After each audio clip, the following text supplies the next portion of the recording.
Après avoir emprunté le transsibérien depuis Moscou jusqu'à Ulan-Ude, on est ensuite à bord du transmongolien qui nous emmène à Ulaanbaatar. De là, on loue un 4x4 qui va nous permettre de partir à l'aventure sur les pistes mongoles. L'idée phare de cette étape en Mongolie, c'est de faire un voyage en autonomie quasi complète, donc en termes de transport, de nourriture et d'hébergement. Donc on part avec une tente sur le toit, sans guide, et puis avec les provisions nécessaires pour pouvoir subvenir à ces 12 jours de voyage. Il y a beaucoup de vaches sur la route. Ça va bien, on fait comme ça. Et hop. Et hop. Côté sécurité électronique, on a emporté le téléphone satellite qu'on a habituellement sur le voilier. On a les GPS qui sont sur les téléphones portables et puis on a téléchargé des cartes on peut avoir un accès hors connexion. On a un petit panneau solaire, une petite batterie et le 12 volts du 4x4, donc ça devrait être suffisant. Le deuxième jour sur notre campement, il y a un Mongol qui arrive à moto.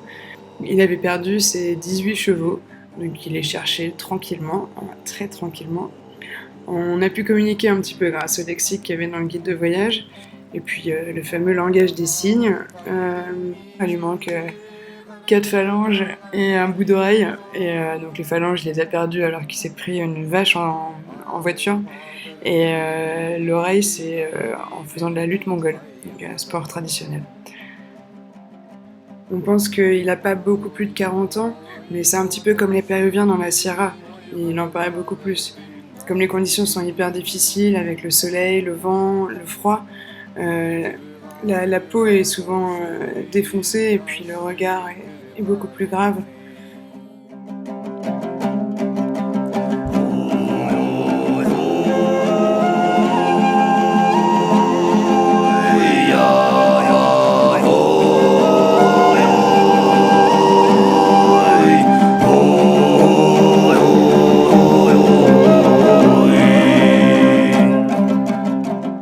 À Karakoram, l'ancienne capitale de Mongolie, on visite le monastère de Erdenzu, qui est le plus ancien monastère bouddhiste du pays.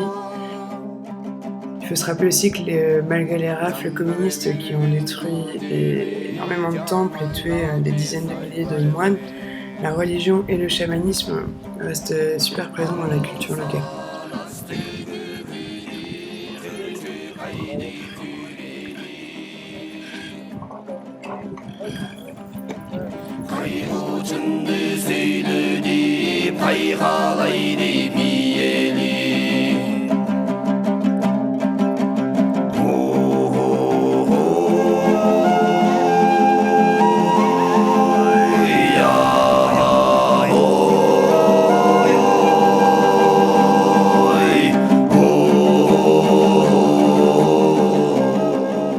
Good morning Mongolia, voilà.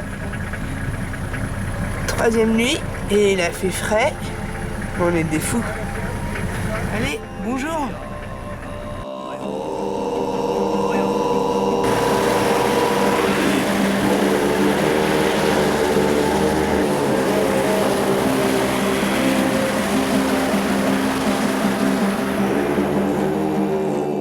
On est en train de partir et on a un petit collègue mongol qui vient nous voir parce qu'il a besoin de remonter sa roue de moto. C'est mieux qu'on a un compresseur qui est en train d'installer. Bon, ils ont fait le bazar. Excellent.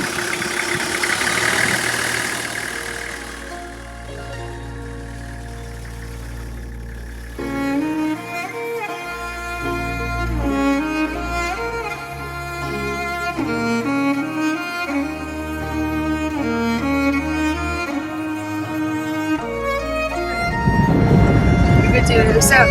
Okay. Le sud.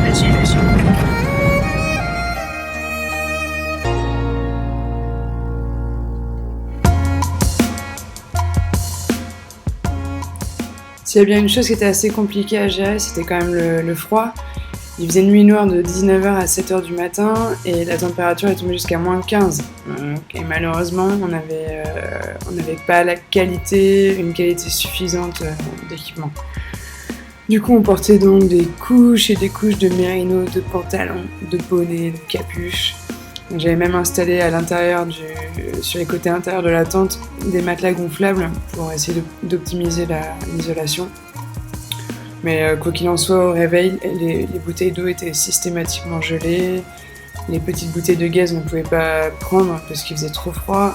Et on devait mettre le moteur à tourner au moins 15 minutes avant de partir.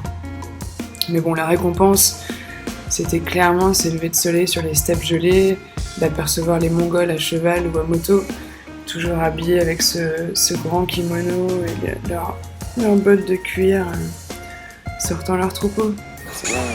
C'est ouf. C'est ouf, mon pote.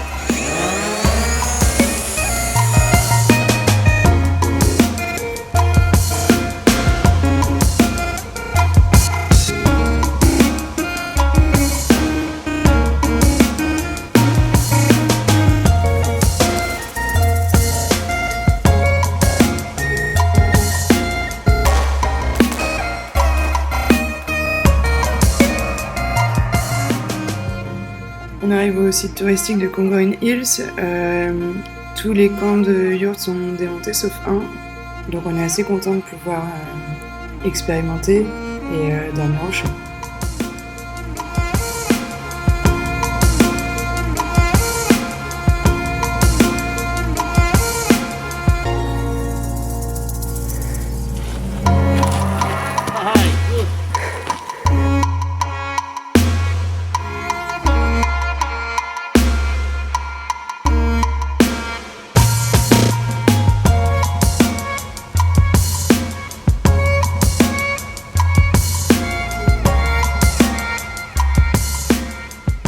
Voilà, that's good.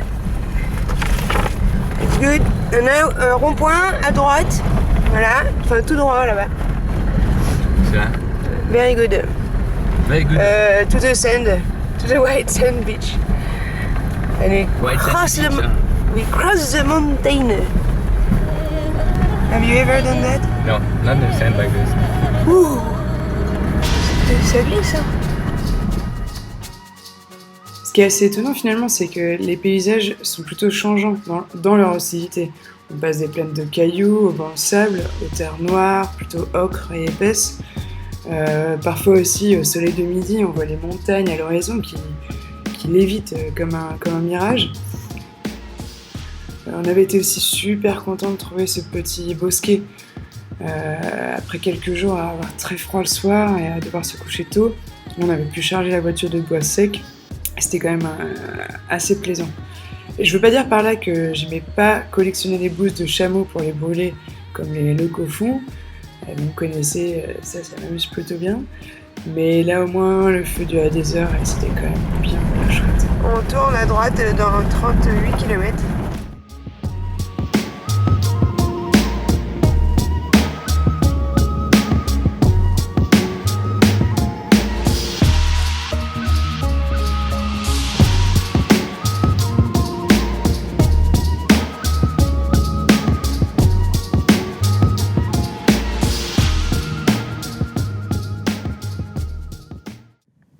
Campement pour la nuit, donc 6e nuit, je crois. Il fait très froid. Et heureusement, on avait récupéré du bois. Campement précédent, qu'on avait blindé la voiture de bois. Là, on a encore ce feu-là, et puis encore 2, je pense. Donc c'est quand même super, parce que là, il est 19h et il fait 0. Et ça va bien tomber encore cette nuit. So this is night driving in Mongolia. Fortunately, we are on a very good road. They're usually a lot shittier than this. It was starting to blow very hard. We know it's going to blow a lot later today, so we packed everything together at 4 o'clock in the morning in the darkness. And now we are on our way. See if we can find a place to sleep where we don't have to use our own tent, because it's going to blow really hard today.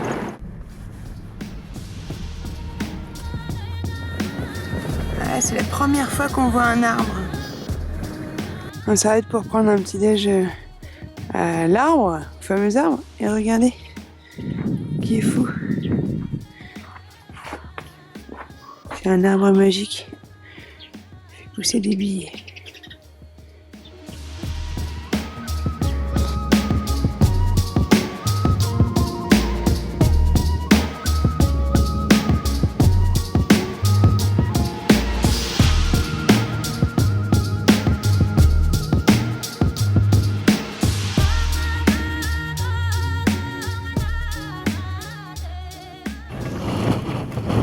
Après notre nuit agitée, du coup, on est arrivé à Yulinam. On passe la nuit ici. On entend bien le vent qui souffle. Ça décolle les... Ça souffle, ça souffle. Et s'il vous plaît, salle de bain.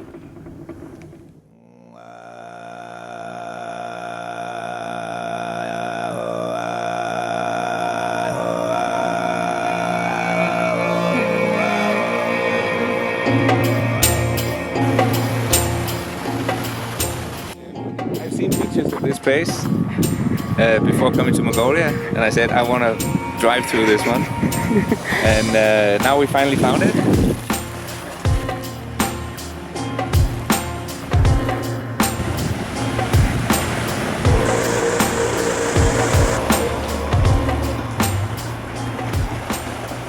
Malheureusement, cette expérience du canyon a aussi marqué le tournant de notre voyage. Les températures ont ensuite énormément chuté et le vent a été terrible. Les aigles ont arrêté leur balai quotidien. C'est un peu comme si le désert de Gobi nous montrait soudainement son vrai visage. On fatigue et moi je tombe malade, nous ramenons un peu plus tôt à Ulaanbaatar, sous la neige. On a quelques jours à peine pour se remettre d'aplomb et reprendre le transmongolien jusqu'à son terminus, Pékin.